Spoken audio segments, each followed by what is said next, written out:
Hi fiber friends, welcome to Yarn Twiddling number 11. I'm your host, Lynn, and I'm the dyer behind Chicken Lady Fiber Arts. This is a brief chat about knitting, dyeing, crocheting, and my life here in small town America. You can find me on Facebook, Instagram, Telegram, and Twitter as Chicken Lady Fiber Arts, and you can always email me at chickenladyfiberarts@gmail.com. Excuse me. My website is chickenladyfiberarts.com. So I've been away for a little bit. It's been 3 weeks since my last podcast. I have a lot to catch you up on. I have a new little arrangement here. I don't know if it's going to work. You can see the ring light in my glasses. I think that's annoying, so I'm going to have to figure out the lighting arrangements, but I wanted to do a little something different than at my desk upstairs in my little, I don't know what you would call it, office, retreat, getaway, blah, blah, blah. Okay. So first I want to announce the winner of last week's Make-a-thon over on Instagram. I did the little random name generator, and Jennifer Z, who is in the Telegram group, you win a pattern of your choice from Corrine Walcher Designs. Yay, congratulations. I will go ahead and message you and you can choose whichever pattern you like. She has some stunning patterns. I believe that Corrine is up to number 299, or maybe she has hit that 300 mark. I cannot remember. We'll have to check in with her later to see what number pattern she's on. Okay, finishes. As you know, I'm part of the politically incorrect knitting fun run challenge for the past 2 months, and I did finish my socks. Are those cute? These are a DK weight of sock I made with Blackety Black, and the variegated is Pilgrim's Progress by Holly over at Mystery Mouse Yarns. She has Mystery Mouse Knits on Etsy, and she has divine yarns. I don't know what she did with this yarn, but the different colors are stunning. Thank you so much, Holly. I hope that you and I can meet. I know that you're on the other side of the state. It is a 5.5-hour drive from house to house, so someday we are going to meet up and just hug it out, girlfriend. Another finish I have is the Welcome Baby Sock, which is by Anna Knitter, and instead of making the regular heel, I made a heelless version where I just ribbed the back part, and this way the little baby's foot can grow with the sock. So it will last more than 2.5 minutes on the baby's foot. I finished another 9 patch, and here it is. This is the 4th 9 patch that I have finished, and I would like to make a total of at least 12 for a nice size blanket. Several weeks ago, I went to my quilting retreat, which is here in town, and as you know, I don't quilt. I've actually given away my sewing machine, so I don't quilt, but I did make progress on my cross stitches. The progress on my pentacrotter is slow, yet you can see where I finished a bit more background. And I did finish a few more cats. I have 1.5 more to go until the entire year is finished. This is my temperature stitch counted cross stitch that I'm making for our daughter's first year, showing the temperatures of the city in which she was born. And this is a bobbin that I filled with my blue faced Leicester, and I'm now working on the second bobbin. So I do have some new products I wanted to show off. The first one, I'm going to just take this piece of paper off the light ring here. The first one is my chrysanthemum. I'm going to show these 6 colors here. This is the flower of the month for November, chrysanthemum. Very muted colors, as you can see. I went around the neighborhood taking pictures of folks' chrysanthemums, and here it is in a somewhat more professional picture. And the second thing that I finished, and most of you saw this in the trunk show last weekend for Politically Incorrect Knitters. That was so much fun. Thank you, Anne and DK, for having me. This was the Festivus sock kit with a miniature of Thicket. And y'all, you bought me out of the sock weight. I have 2 DK sock weights left. And this is Festivus for the rest of us, of course, with a mini skein of Thicket. These are both available in the shop as of today. So I have mailed out all of my Advent kits, and I have a little surprise. Y'all, I miscounted as usual. Actually, I did not. I do have one left, one Advent kit left. Now these all shipped out yesterday, which was Saturday, the 18th. So look for those in your mailbox. I'm going to hold on to this one. Things have happened before where things have gotten lost in the mail and I've had to replace. That's fine. But this is the first year where I've actually been able to keep one for myself. So I think I'm going to do a little bit of a Vlogmas starting in December and open one little package a day so that you, all my wonderful viewers at home, can actually see what I dyed this year. So that's exciting. Okay, questions. Some of you had some questions on a few of the last podcasts that I've done. Some of you have emailed questions to me and I wanted to get to those. Somebody asked me, how do we join your Telegram group? Just email me and I'll send you the link. Now, if you're a bot or if you're some single white male who's looking for love in my neighborhood and you want to join my Telegram group, I'm not going to let you in. But if you're a customer and you and I have done business back and forth, I would love to let you in the Telegram group. Be warned that there is a lot of sharing of ideas. My group is mostly conservative women, so if you're offended by that, you may not want to join. We try our best to mind our manners, and some days we fail miserably.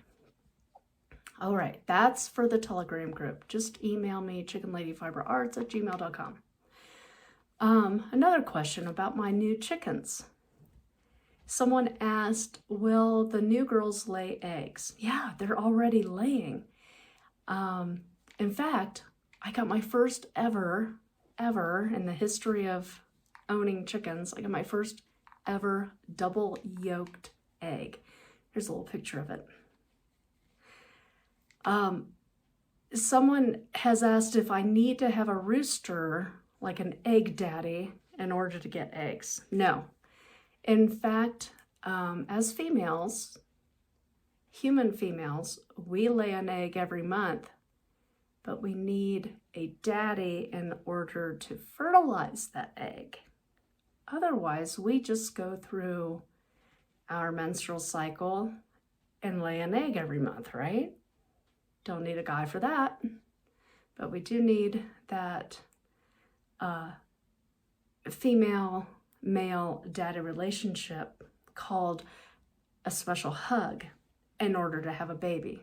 Same thing with a hen and a rooster. You need the mommy and the daddy chickens to have a special hug and the egg is fertilized and, you know, then the circle of life. Okay. Let's see. Baker Street Knits, you asked, do I have to ask a question every time I comment on your yarn twiddlings in order to graduate. Only you, Baker Street Knits. Only you, not anyone else. And Texas Peach Knits, Stephanie, she mentioned that she would love to hear the story of my baptismal name. Texas Peach Knits has her own podcast on the YouTubes, and she's a delightful lady. She is also a homeschooler, and her husband is a musician. And she has a little podcast about her spinning and her homeschooling, homesteading, knitting, canning, all that good stuff, life. And she said she would like to hear the story of my baptismal name. Well, I've had a bit of a love-hate relationship with my baptismal name. And the story goes, and here's how I know that this is true, is that I found when I went back to the museum of my mom and dad, I found in the newspaper an old newspaper clipping that, of course, my mother had saved. And this newspaper clipping is from 1970, good old Gen X newspaper clipping. And it talks about the story of my baptismal name. Now, at the time that I was going to be baptized, it was not 40 days after I was born, it was more like 5 months. The priest said, you can't baptize her, Lynn, because Lynn is not in the Bible. And my mother looked at the Greek Orthodox priest and said, well, what about the name Aphrodite? Why is that a baptismal name? Ah, said the Greek priest, because Aphrodite is Greek. Whatever. So my mother said, if I find the name Lynn or some kind of variation of Lynn, can we still baptize her? And the priest said yes. So my mother went searching through her Bible because the priest couldn't tell her. And she found a Jewish rabbi in the town. And the Jewish rabbi said, of course Lynn is in the Bible.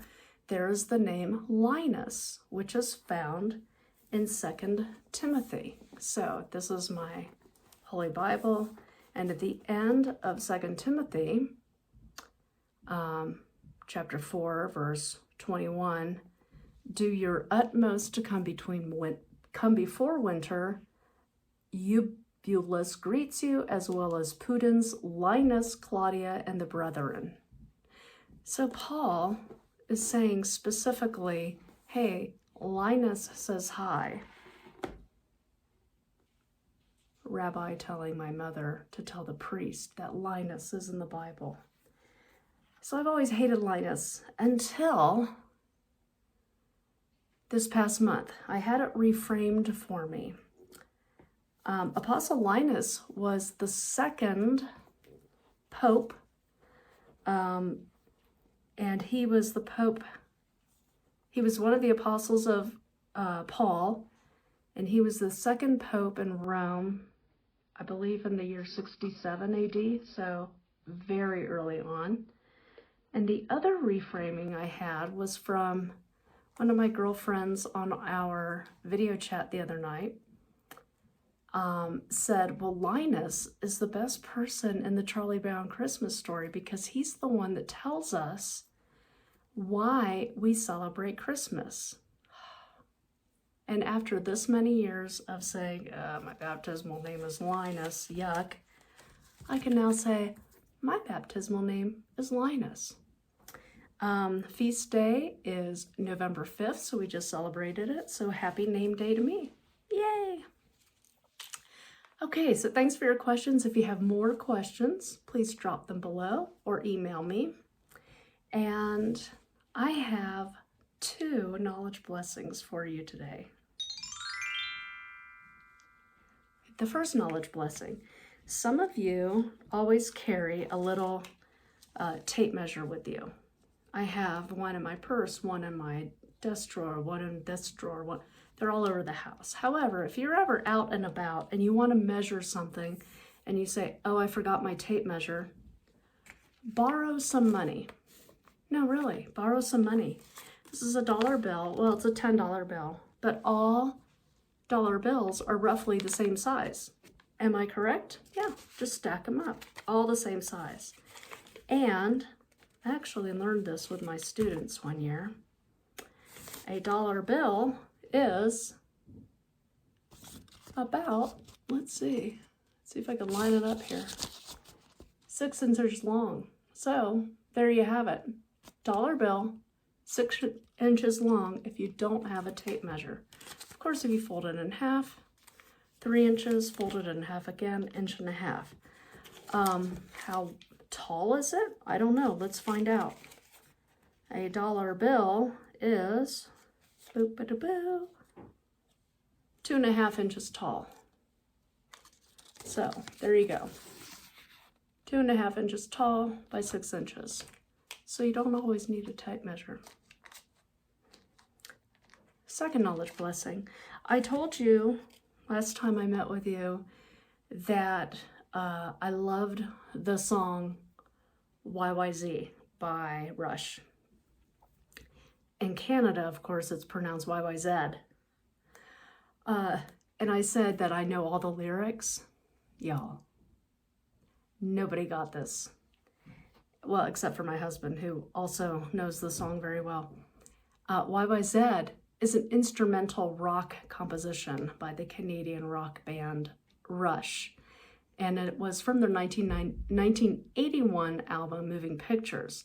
Now, the story goes that YYZ is the International Airport Symbol identification code of the Toronto Pearson International Airport near Rush's hometown. The band was introduced to the rhythm as Alex Lifeson flew them into the airport. And a VHF omnidirectional range system at the airport broadcasts the YYZ identifier code in Morse code. And Neil Peart, the drummer for Rush, said that in interviews later that the rhythm stuck with them. YYZ's introduction, which is played in a time signature of 10/8, repeatedly renders YYZ in Morse code using different instruments. So there's your 2 knowledge blessings for today. You guys have a great Thanksgiving, a blessed Thanksgiving, whether you're going to eat turkey or not, or be with your family or not. Just take some time. Have an attitude of gratitude, as Granddad always used to say, and may God continue to bless you. Thanks for watching, friends, and I will see you soon. Bye-bye.